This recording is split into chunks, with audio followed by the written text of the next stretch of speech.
पाक सफर फरमा रहे थे। लताइफ शरीफी में आया कि एक बंदरगाह पे हुजूर वो बहरी कश्ती पर सवार होने के लिए इंतजार कर रहे थे। उसी काफिले में एक आलिम थे, उस वक्त के बड़े जलीलुल कद्र आलिम हजरत जमालुद्दीन बदख्शानी, और ये भी सफर में उस काफिले में मौजूद थे। हजरत जमालुद्दीन बदख्शानी रहमतुल्लाह ताला अलैह कहीं इल्म के लिए नहीं जा रहे थे, कारोबार के लिए जा रहे थे, बिजनेस करने जा रहे थे। हजरत नूरुल ऐन हजरत अब्दुल रज़्ज़ाक़ नूरुल ऐन रज़ी अल्लाह ताला अन्हु फरमाते हैं कि जहाज पर उनसे गुफ्तगू हुई। जब आपस में मुज़ाकरा हुआ, मुकालमा हुआ, तो पता चला कि ये बहुत बड़े आलिम हैं और ख़ास तौर पर रियाजी का इल्म बहुत ज़्यादा रखते हैं। उक़लैदस और मुहरीत के इल्म पर इन्हें अबूर हासिल है। हज़रत अब्दुल रज़्ज़ाक़ नूरुल ऐन रज़ी अल्लाह ताला अन्हु फरमाते, मुझे शौक़ हुआ कि मैं इल्म इनसे हासिल करूँ। जब तक वो जहाज समंदर में चलता रहा, मैं उनसे सबक पढ़ता रहा, लेकिन अभी मुकद्दमा मुकम्मल नहीं हुआ था कि जहाज लंगर अंदाज हो गया। अब तवज्जो दीजिएगा, जहाज लंगर अंदाज हो गया।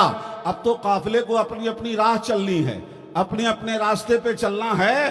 तिजारत के लिए अल्लामा बदख्शानी जा रहे हैं। मखदूम पाक को पता चला कि अब्दुल रज़्ज़ाक़ नूरुल ऐन अल्लामा बदख्शानी से इल्म हासिल करना चाहते हैं, और परेशानी यह है कि ये माले तिजारत लेकर रोम जा रहे हैं कारोबार करने के लिए। अब तो मामला छूट जाएगा, सोहबत ख़त्म हो जाएगी, ये इल्म हासिल नहीं कर सकेंगे। हज़रत मखदूम गौसुल आलम महबूब यज़दानी ने क्या फरमाया, ज़रा आप गौर से सुनिएगा। आपने अपने खादिम को हुक्म दिया कि जाओ अल्लामा जमालुद्दीन बदख्शानी से बात करो कि वो जो माल रोम लेकर जा रहे हैं, वहाँ जो वो माल बेचेंगे तो कितना नफ़ा होगा, और वहाँ से माल लेकर वो जब चाइना जाएंगे तो वो चाइना जाने के बाद उस माल में कितना नफ़ा होगा, पूरे का हिसाब किताब लगाओ। अल्लामा बदख्शानी ने मुंशी भेज दिया। उनके मुंशी ने हिसाब किताब किया तो 1,20,000 दीनार मुनाफा तय हुआ कि ये माल बेचने के बाद और रोम से माल उठाकर चाइना में सप्लाई करने के बाद 1,20,000 दीनार, जानते हैं इस वक्त कम से कम 3 अरब रुपया, 3 अरब 4.374 ग्राम सोने का दीनार होता था, 4.347। तो अब ये 4 ग्राम 4.25 ग्राम सोना पर ग्राम का रेट आप निकाल लीजिए। 1,20,000 दीनार। मखदूम पाक के पास जब कैलकुलेशन करके हिसाब आया तो आपने अपने खाजिन को हुक्म दिया और 1,20,000 दीनार पर जमालुद्दीन बदख्शानी से मुआहदा कर लिया कि आपको तिजारत नहीं करनी है, बल्कि 1 साल तक नूरुल ऐन को ये इल्म पढ़ाना है। वाह वाह वाह वाह, ये इल्म पढ़ाना है। ना आपको रोम जाना है ना चाइना जाना है। रोम और चाइना का सारा प्रॉफिट यहां मैं देता हूं, आप इन्हें पढ़ाएं। 1 साल तक पढ़ाया, छोड़ दी तिजारत। 1,20,000 बगैर हाथ पैर मैला किए हासिल हो गया। 1,20,000 दीनार 3 अरब रुपए से ज्यादा है, आपने अदा किया। सवाल पैदा होता है, मखदूम पाक ने ये पैसा जमा करके रखा था? हिकमत पे गौर करें तो लताइफ अशरफी में मौजूद है कि हुजूर मीर सैयद अशरफ जहांगीर समनानी अपने पास किसी माल को 3 दिन से ज्यादा नहीं रखते थे। 3 दिन के अंदर उसे खर्च कर दिया करते थे।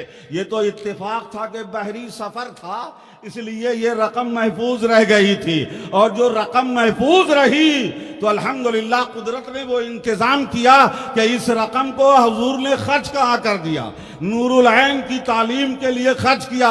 और 1 साल तक अल्लामा बदख्शानी ने उक़लैदस का इल्म दिया। और हालत ये खुद हजरत नूरुल ऐन फरमाते हैं कि जहां तक इल्म दीन की बात है तो वो हमने क़ुदवतुल कुबरा से मुकम्मल कर ली थी।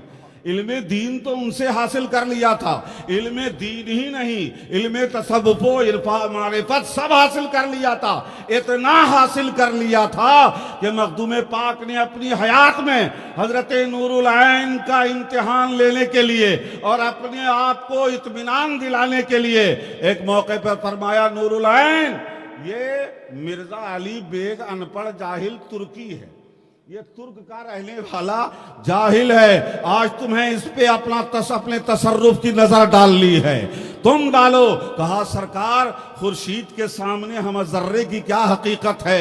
हुजूर ने फरमाया, मखदूम पाक ने, नूरुल ऐन मेरा हुक्म है, इस पे तुम नजर डालो।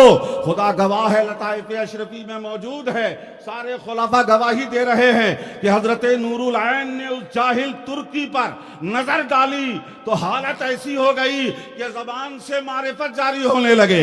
उलमा से कहा, आओ अली बेग को बिठा दो मसनद पे और जितने उलमा हैं इनसे सवाल करो। उस वक्त बहुत सारे ऐसे उलमा मौजूद थे जो फकीरों और दुर्वेशों के कमालात के मुनकिर थे, उन्हें माना नहीं करते थे।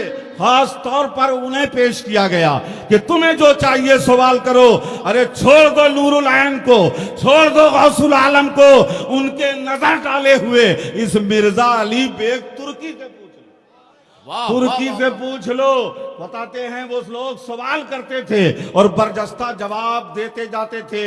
मैंने सुना था हमारे भागलपुर में हजरत शहबाज रहमतुल्लाह अलैह का मज़ार है, उनके बारे में मशहूर है कि उन्होंने लकीर खींच दी और कहा पार कर जाओ और आलिम हो गए।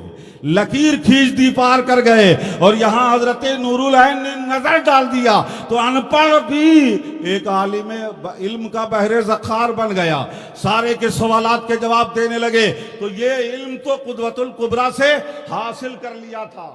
बड़ा ही मखसूस जुमला हुजूर ने फरमाया हजरत मखदूम पाक ने कि मेरे पास दो नेमतें थी, एक सर था एक सिर था, एक सर था एक सिर था।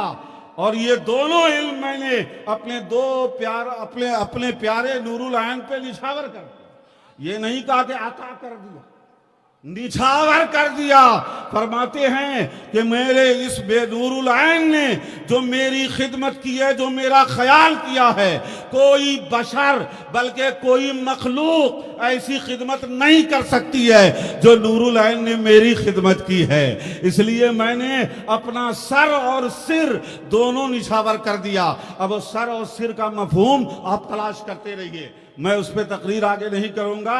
निछावर कर दिया तो हजरत खुदबतुल कुबरा के जानशीन, आपके नायब, आपके वारिस और जानशीन बनकर हजरत अब्दुल रज़्ज़ाक़ नूरुल ऐन इल्म व मारिफत के खुद ताजदार हो चुके थे। मैं बताऊं, हजरत नूरुल ऐन के नाम पर अगर मैं पूछ लूं कि हजरत नूरुल ऐन ने कोई किताब लिखी है, बता सकते हैं? कोई रिसाला? नहीं, आप नहीं बता सकते। एक अजब कमाल है, हजरत नूरुल ऐन ने कोई किताब नहीं लिखी है, एक भी रिसाला उनका मौजूद नहीं है। लेकिन गौर करेंगे तो आपको पता चलेगा कि ये लताइफ अशरफी मखदूम पाक की तसनीफ है और इस तसनीफ का पूरी बुनियाद हजरत नूरुल ऐन है, हजरत नूरुल ऐन है। अक्सर सवालात हजरत नूरुल ऐन ने फरमाए हैं और सवाल करना आसान नहीं होता। सवाल करने वाले साइल को भी मैदान का इल्म होना चाहिए, उसी मैदान का सवाल करता है। ये अदबे नूरुल ऐन था कि जवाब दिया जाए, लेकिन नूरुल ऐन जवाब ना दे, कुदवतुल कुबरा का जवाब आ जाए, हजरत मखदूम पाक का जवाब हो जाए। ये दोनों की मुश्तरका तसनीफ है, मुश्तरका तशरीफ है। ले लताइफ अशरफी अल्लामा बदख्शानी 1 साल तक उक़्ल-ए-दस और मुहीत का इल्म पढ़ाते रहे, तसव्वुफ में माहिर, तसर्रुफ का ये आलम के जाहिल उम्मी को आलिम बना डाला। और फिर भी उक़्ल-ए-दस और रियाजी का इल्म हासिल करने का शौक है, उक़्ल-ए-दस और रियाजी का इल्म हासिल करने का शौक है। ये इस खानका और इस सिलसिले और इस खानका की खुसूसियत है मेरे प्यारे। इसलिए आज आप देख रहे हैं कि अल्हम्दुलिल्लाह भारत के भारतीय कॉलेज में पढ़ने वाले ऐसा सूट बूट और बाल रखेंगे जैसे लगता है क्या गया ऑक्सफोर्ड से आए हैं, बड़े साइंटिस्ट बन गए। ये भारत के भारतीय कॉलेज में पढ़ने वाले, ये नूरुल ऐन के खून का असर है कि पढ़ते बरतानिया में हैं लेकिन रंग खानका का है, रंग खानका का है। ये नूरुल ऐनी नस्ल है, ये उनका खून है मेरे प्यारे। हजरत नूरुल ऐन ने 1 साल पढ़ा, 1,20,000 दीनार अता कर दिए। 3 अरब से ज्यादा रुपया बनता है आज के वक्त। और जब तालीम मुकम्मल हो गई तो मुआहदा तो 1,20,000 में हुआ था, वो तो पहले पेमेंट कर दिया। और जब तालीम मुकम्मल हुई तो इनाम के तौर पर फिर 1,20,000 अता फरमाया। सुभान अल्लाह। फिर 1,20,000 दीनार अता फरमाए हैं। अल्लाह अकबर। दोनों को जोड़ें तो 6.5 अरब रुपए से ज्यादा होता है। किसने अपनी औलाद पे इतना पैसा खर्च किया हो? वाह, किसने खर्च किया होगा? जो हजरत नूरुल ऐन पर मखदूम पाक ने किया है।